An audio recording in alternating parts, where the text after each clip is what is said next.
अस्सलाम वालेकुम, welcome back to my channel Tarab Khan vlogs. I hope आप सब लोग बिल्कुल ठीक ठाक होंगे। अल्हम्दुलिल्लाह मैं भी बिल्कुल ठीक हूँ और आज आप लोगों से तकरीबन 3 से 4 दिन के बाद मुलाकात हो रही है। तो वजह सिर्फ ये है कि बच्चों के क्योंकि एग्ज़ाम्स ख़त्म हुए हैं तो बस मैं मैक्सिमम टाइम अपने बच्चों के साथ स्पेंड कर रही हूँ। अच्छा, छुट्टियाँ हो जाती हैं ना तो फिर सोने और जागने की टाइमिंग भी बदल जाती है, साथ में फिर इसी तरह डिनर और लंच की टाइमिंग भी चेंज हो जाती है। तो बस कुछ बेतरतीबी सी चल रही है, लेकिन मज़ा आ रहा है क्योंकि बच्चे भी फ्री हैं, मैं भी फ्री हूँ। काफ़ी दिनों से लाहौर में बहुत शदीद सर्दी पड़ रही थी। रात में भी फॉग हो जाती थी और सुबह भी फॉग रहती थी। सूरज की तो शक्ल देखे हुए ही बहुत अरसा हो गया था, लेकिन आज लकीली जब मैं सुबह उठी ना तो फॉग नहीं थी और बल्कि आसमान भी थोड़ा थोड़ा क्लियर लग रहा था। तो मुझे फ़ील हुआ शायद आज तेज़ धूप निकल आएगी। मैंने समिया को कहा कि आज इस मौसम से फ़ायदा उठाते हैं और आज तुम सारी विंडोज़ साफ़ करो, डोर्स वगैरह साफ़ करो, क्योंकि फिर सर्दी इतनी ज़्यादा होती है ना कि घर के कोज़ी माहौल से बाहर निकलने का दिल ही नहीं करता।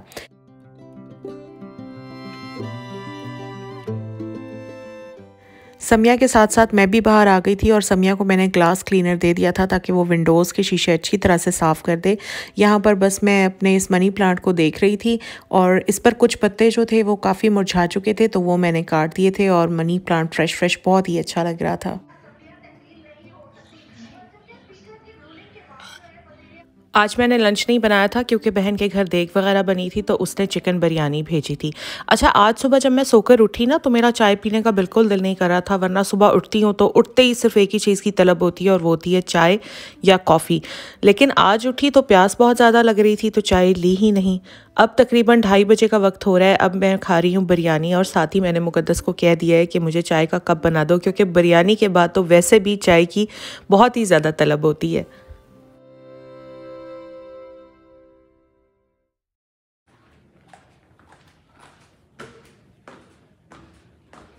समिया क्योंकि 5 दिनों की छुट्टी के बाद वापस आई थी, इसलिए घर की सफाइयाँ अच्छे तरीके से मैं करवा रही थी, क्योंकि 5 दिन तक घर की सफाई बस वो होता है ना कि रूटीन में जैसे बस हल्की फुल्की सी हो जाती थी, लेकिन प्रॉपर सफाई नहीं हो रही थी। तो आज बच्चों के कमरों की भी और ऊपर वाले लिविंग रूम की भी सारी सफाई होनी है और मैं चेक करने के लिए आई थी कि समिया ठीक से कर रही है या नहीं।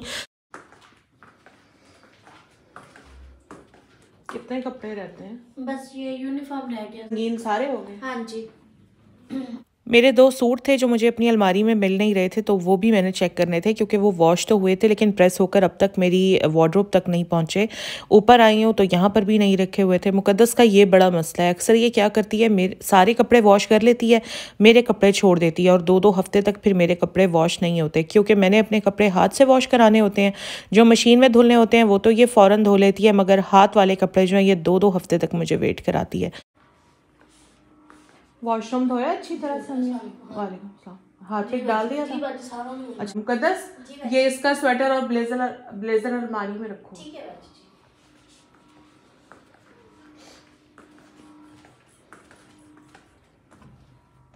आज मैंने सारी विंडोज़ भी साफ़ करवाई हैं और विंडो के पास जब मैं आई हूँ ना तो हल्की हल्की सी धूप नज़र आ रही थी। कितने दिनों से मुसलसल एक फॉग की कंडीशन चल रही है पूरे लाहौर में और इतनी शदीद सर्दी है, तो ये हल्की हल्की सी धूप भी ना बहुत अच्छी लग रही है। यहाँ से मैं आपको अपना पैटियो दिखाती हूँ। अभी ये देखें, ये हमारा पैटियो है और इसको ना अभी कोई हफ़्ता पहले हमने सारा प्लास्टिक शीट से कवर कराया है, क्योंकि पैटियो में हमारे पैरट्स रखे होते हैं। गो के पैरट्स को भी प्लास्टिक शीट से सारे उनका जो पिंजरा वगैरह है वो कवर हुआ हुआ है। इसके अलावा मोटी मोटी चादरें भी उसके ऊपर डाली हुई हैं, लेकिन फिर भी ठंड इतनी ज़्यादा है, मेरे हस्बैंड ने सारा पैटियो जो है ऊपर अब वो प्लास्टिक शीट से कवर करा दिया है ताकि पैरट्स जो हैं वो महफूज रह सकें। कौन सा वाला? ये वाला? हाँ, ये दे।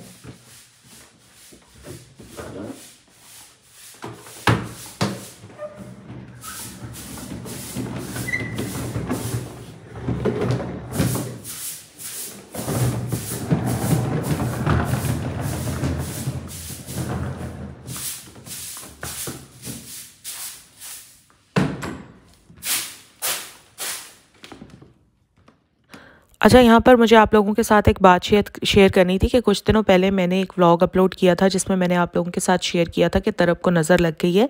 और तरब को क्या, अक्सर बच्चों को नज़र लग जाती है, ख़ास तौर पर छोटे मासूम प्यारे बच्चों को तो नज़र बहुत जल्दी लग जाती है। तो वहाँ पर मुझे कुछ क्वेश्चन आए थे कि नज़र से बचाव के लिए आप क्या करती हैं।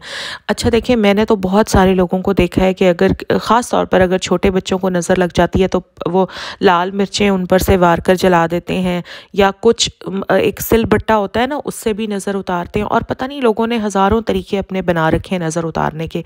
मैं ऐसा कुछ भी नहीं करती हूँ, ना ही मैं ऐसे तरीक़ों के ऊपर अपना टाइम ज़ाया करती हूँ, ना ही ऐसे तरीके करने पर मेरा ईमान है। सीधी सी बात है। मुझे अगर फ़ील होता है कि मेरे बच्चों को नज़र लगी है या नहीं भी लगी है, तो एक दुआ है जो मैंने ज़बानी याद कर ली हुई है, वो मैं डेली दिन में 15 से 20 बार पढ़कर अपने बच्चों के ऊपर भी दम कर देती हूँ, अपने ऊपर, अपने घर के ऊपर, अपने पूरी फैमिली मेम्बर्स, मेरे भतीजे भतीजियाँ भांजियाँ, सब के ऊपर मैं दम कर देती हूँ।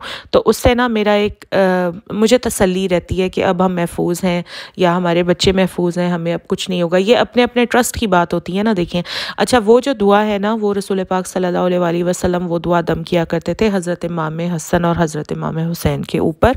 तो वही दुआ मैंने ज़बानी याद की हुई है और वही मैं अपने बच्चों पर दम करती रहती हूँ, और बहुत ही मौसर दुआ है। आप लोग ये जो फजूल किस्म के तरीके करते रहते हैं ना, मिर्चें वार देना, सिलबट्टे से नज़र उतारना, और भी पता नहीं क्या कुछ होता है, तो ये ना किया करें। ये बिल्कुल गलत काम है। ना ही इनका कोई मतलब इस्लाम में कोई इनका ज़िक्र है।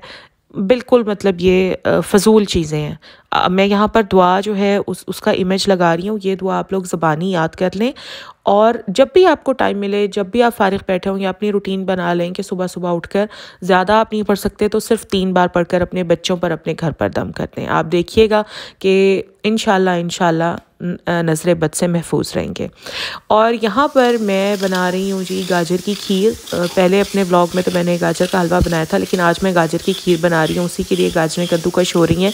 और गाजर की खीर बनाते हुए ना, मैं सिर्फ उसमें गाजरें नहीं डालती, थोड़े से चावल ज़रूर डालती हूँ, क्योंकि उस तरह खीर जो होती है वो बहुत ज़्यादा मज़े की बनती है।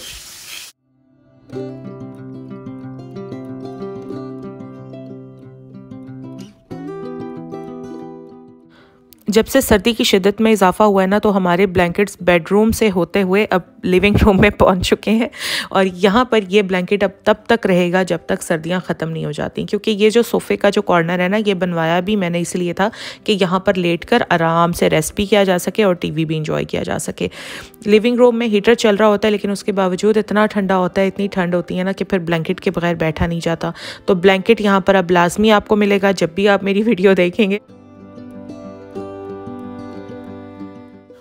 और अभी मुक़द्दस को मैंने कहा है कि तुम गोभी काट दो, क्योंकि डिनर में मैं बनाऊंगी गोभी बीफ। और बहुत अरसे के बाद सारे घर वालों के लिए गोभी बीफ बन रहा है। पता नहीं बच्चे खाएंगे या नहीं खाएंगे, लेकिन आज तो मैंने बनाना ही बनाना है, क्योंकि आज मेरा ख़ुद का बहुत दिल कर रहा था कि यार गोभी जो है ना, बस वो बीफ के साथ ही मैंने पकानी है। आप लोगों ने नोटिस किया होगा चिकन में गोभी कितनी गंदी बनती है, और वही गोभी आप बीफ में बनाएं तो कितनी मज़ेदार बनती है। तो जी, आज हम डिनर में इंजॉय करेंगे गोभी बीफ। और ये था मेरा आज का व्लॉग। अगर आप लोगों को अच्छा लगा है तो प्लीज़ लाइक ज़रूर कीजिएगा। चैनल पर अगर आप नए हैं तो सब्सक्राइब भी कर लीजिएगा। और इंस्टाग्राम पर मैं होती हूँ आई तरब खान के नाम से, वहाँ पर मुझे फॉलो कर लीजिएगा, क्योंकि वहाँ पर होती हैं जी मज़े की रील्स और मेरी डेली की स्टोरीज़। अपना ख्याल रखिएगा। Take care of yourself. Allah हाफिज़।